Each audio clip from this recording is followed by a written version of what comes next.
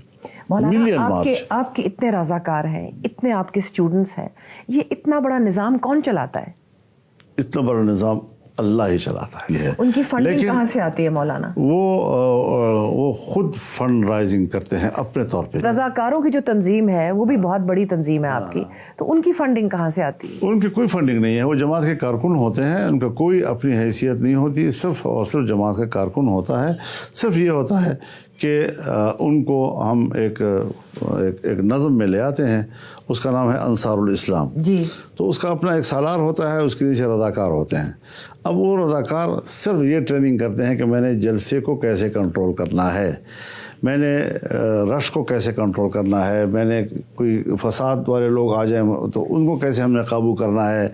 تو یہ ایک تربیت سے سازی سے ہوتی ہے. جو 1000 یہاں پر 2019 میں آپ رضاکار لے کر آئے تھے, 30 لاکھ سے زیادہ میرے رکن سازی ہے میری. تو آپ جو یہاں لائے تھے رضاکار 30 لاکھ سے زیادہ ہیں؟ نہیں 30 لاکھ ہمارے کل ورکر ہیں. تو جو یہاں پر مہندی رنگ کے کپڑے جنہوں نے پہنے ہوئے تھے رضاکار آپ کے 2019 میں, جنہوں نے شارع دستور 18 دن بند رکھی, تو ان کا خرچہ کھانا پینا یہ وہ وقتی چندوں کے ساتھ ہوتا ہے. وقتی چندوں کے ساتھ ہوتا ہے, اور وہ انڈیویجولز آپ کو دیتے ہیں. بس وہ ان کا اپنا نظام ہے, اس کے حوالے کرتے ہیں. تو مولانا کیوں پھر لوگ کہتے ہیں کہ سعودی عربیہ سے بھی آپ کے تعلقات تھے, وہ آپ کو فنانس بھی کرتے رہے. MBS کا سعودی عربیہ تو آج کل نہیں لگتا کہ وہ آپ پہ راضی ہوگا, لیکن اس کے بارے میں کیا کوئی حقیقت ہے؟ بس یہ چیزیں ہمیں ہمیشہ نظر انداز کرتے ہیں, کیونکہ ان چیزوں کا کوئی تعلق جب نہیں ہے. ایک بات ذہن میں رکھیں, یہ جو ہم ایک آزاد پالیٹکس کرتے ہیں کہ جب ہم سوچتے ہیں تو اپنے طور پر سوچتے ہیں. میں اپنے اسٹیبلشمنٹ کی بات نہیں مانتا, میں اس کو کہتا ہوں نہیں آپ کی رائے غلط ہے. ان کی بڑی خواہش ہوتی ہے کہ وہ اس لائن پہ آ جائے, یہ کام کرے, ہم نہیں کرتے وہ کام. اسی طریقے سے میں باہر کی دنیا کے بارے میں بھی یہی سوچتا ہوں کہ کوئی ملک اس کے ساتھ میرے تعلق کے حدود یہ ہونے چاہیے کہ وہ کل میری سیاست پہ اثر انداز نہ ہو, میں فیصلے آزادی سے کروں.